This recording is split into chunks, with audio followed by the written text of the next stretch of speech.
Swiping across all things online. We're scrolling the socials on Moolah. Now, I love maths. You love maths. We all love maths. Season 11 maths is riveting. Riveting must-see television.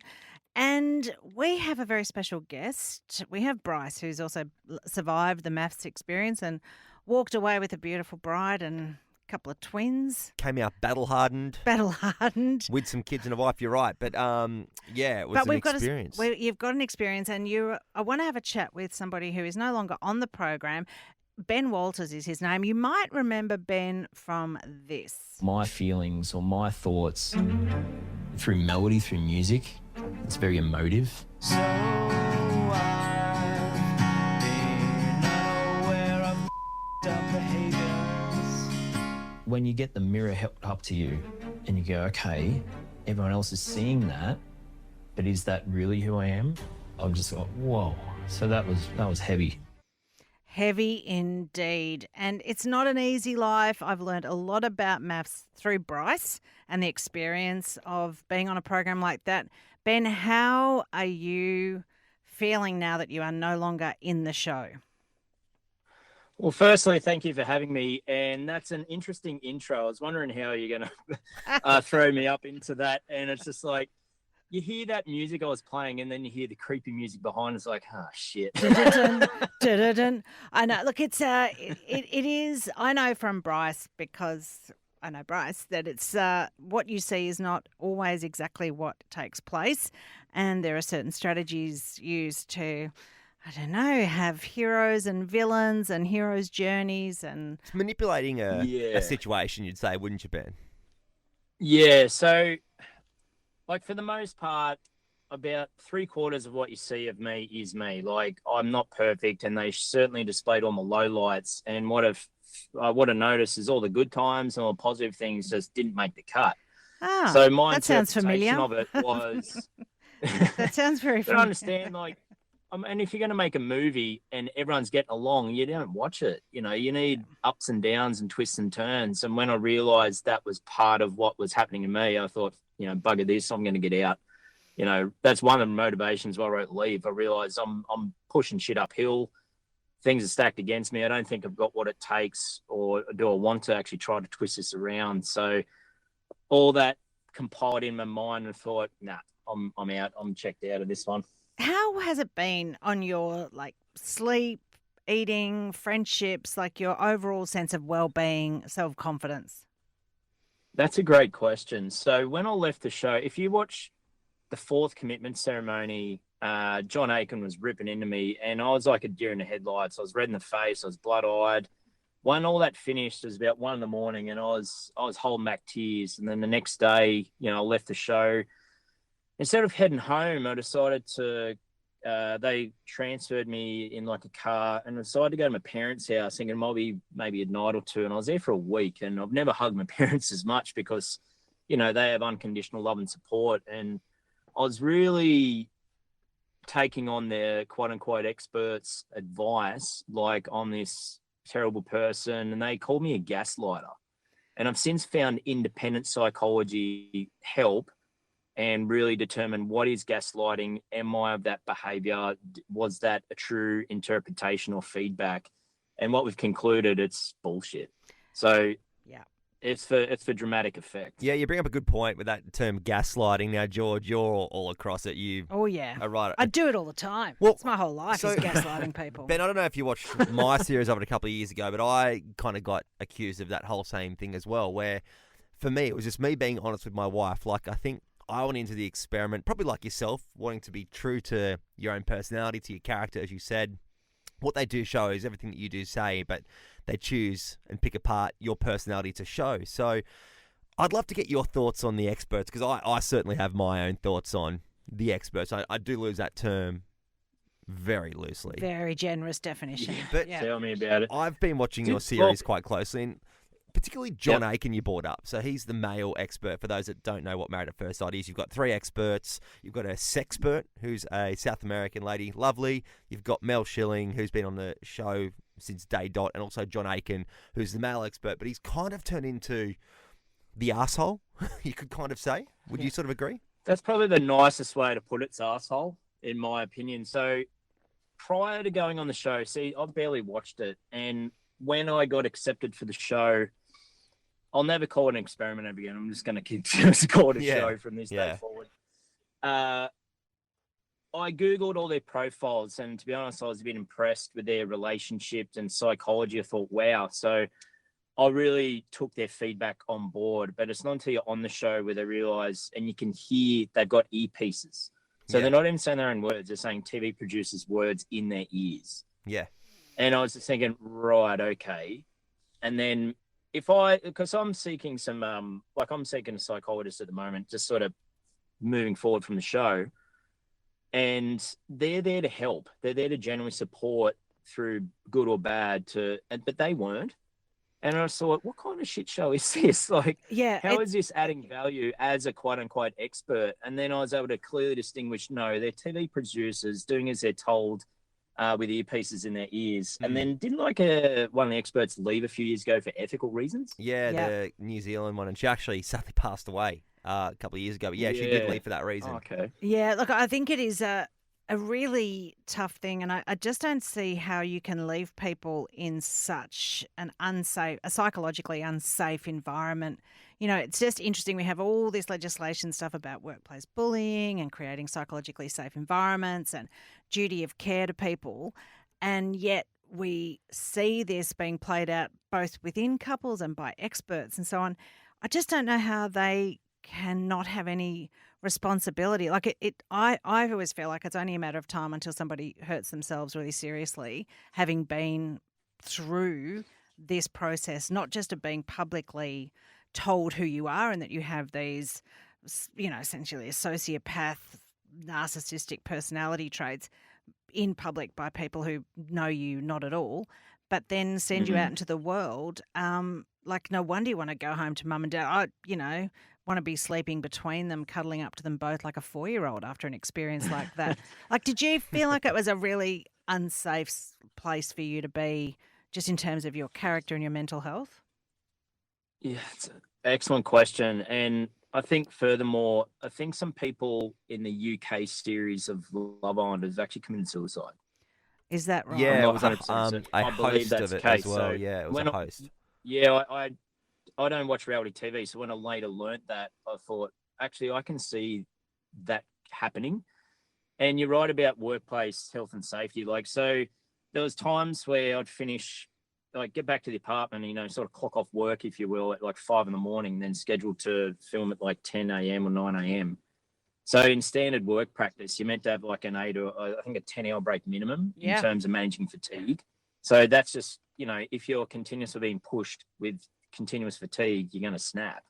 So in terms of not following, I think it's actually law, that's broken. But that's one thing. But in terms of being portrayed in such a negative light, like, you put anyone under the pump, continuously fatigue all the time. It's kind of like being in COVID in a way. Like, people were locked down for a couple of weeks at a time and people would fry their noodle.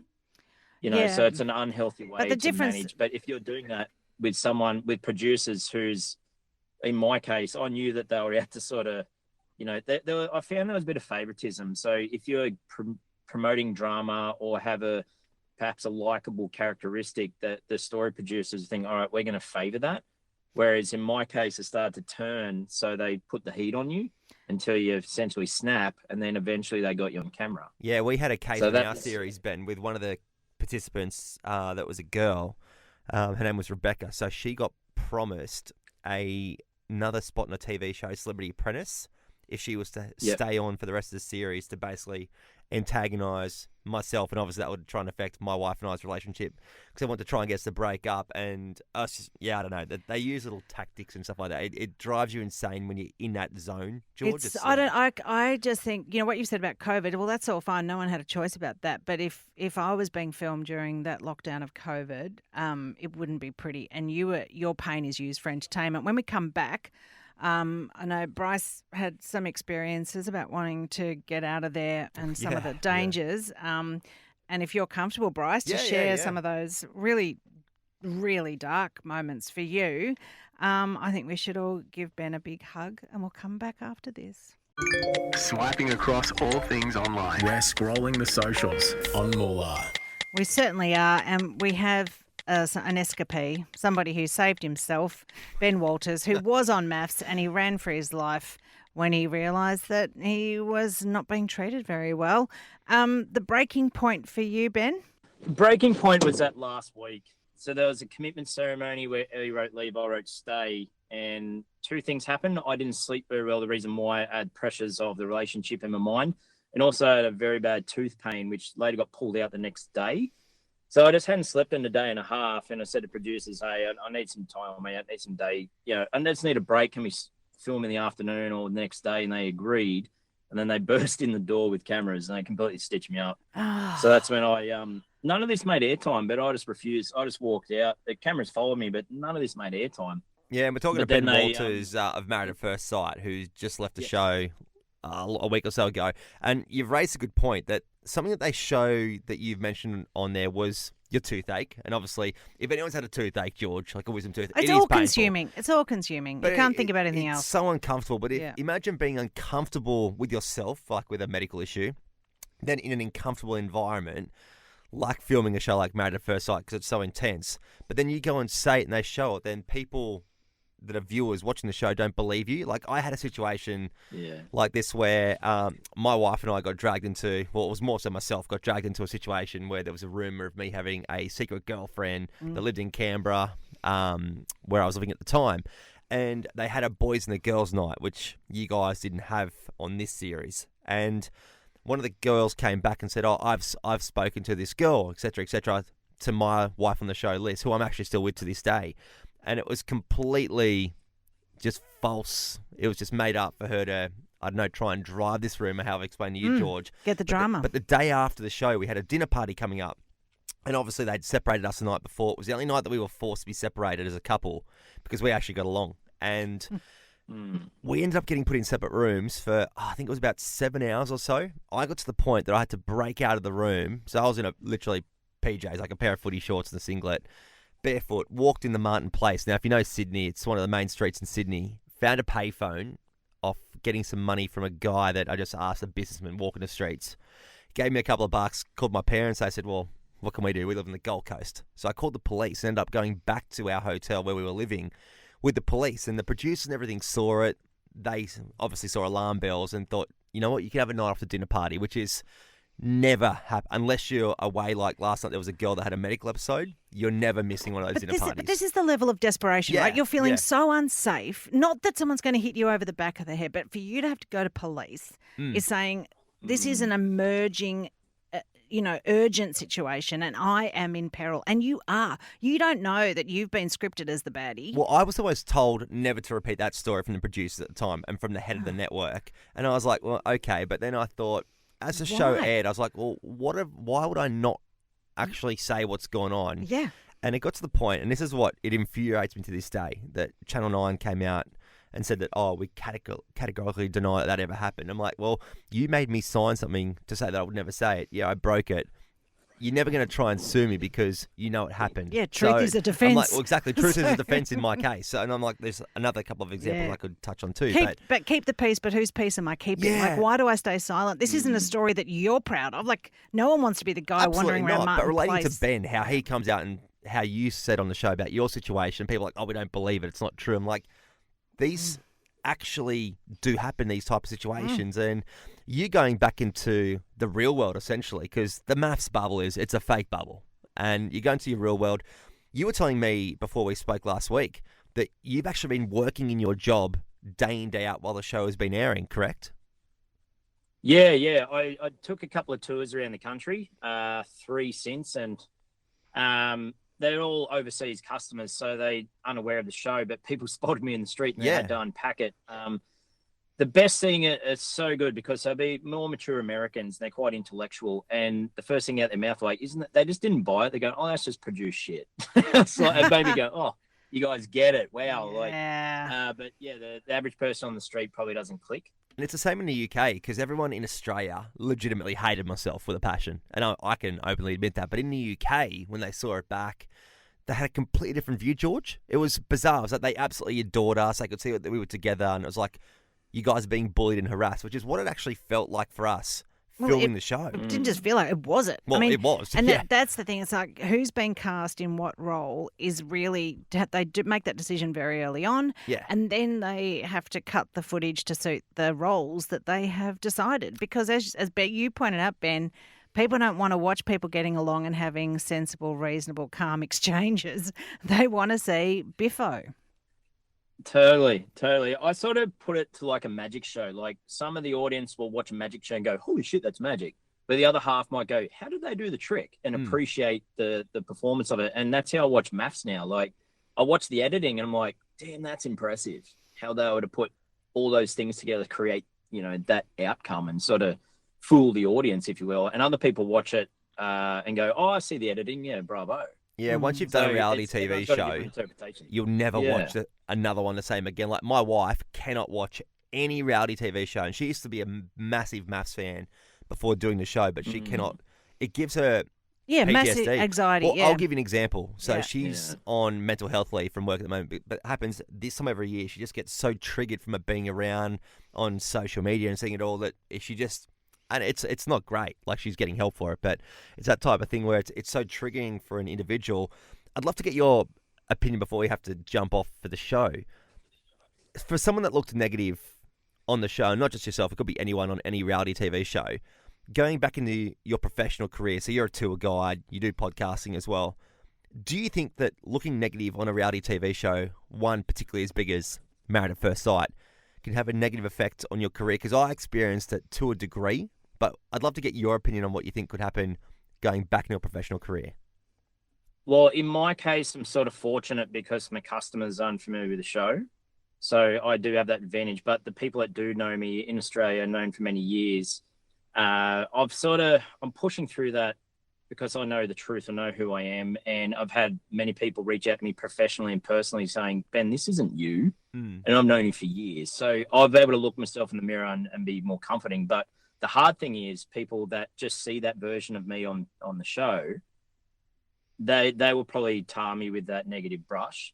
So the only way I can sort of foresee it moving future is something, conversation like this. Like, hey, check this interview out or check this podcast I did. Yeah. Get the whole raw version, get two sides of the story and then reach that conclusion. That's how, but that's the hard thing. It's just going to be more work in that sense, or just people just give that understanding of what reality TV actually is holistically. And it causes permanent ongoing injury. Definitely. And Yeah, you it don't know does, whether you're going to walk out, even if you walk out with a spouse who adores you, like Bryce and Liz, but nonetheless, it's an injury. Well, the good news for Benny is that he got out of the show relatively in a good space, I can tell, but your partner is now dating someone else from the show, so that's kind of a cheating scandal. But you now seem to have a lovely girlfriend that you met outside the show, so it's all good for you now, right? Yeah, I'm so lucky that I've got my girlfriend Aileen with me. She sees reality TV just like you guys, and well before I was even on the show. So she was able to see everything, and she's got my back and totally supportive. And she watches the show, and she met some of the cast members too, and goes, man, the amount of clout chasers here and egos in the roof, and yeah, I was so grateful she was able to meet. Went to one of these parties and going, wow, that's what it can be, the behind the scenes. Oh, that's such a wank fest, George. On that note, thank you so much for being with us, Ben Walters. I really wish you well, and thanks for being so open and honest with us here on Moolah on Disrupt Radio. Thanks a million. No worries. Thanks, George. Thanks, Bryce.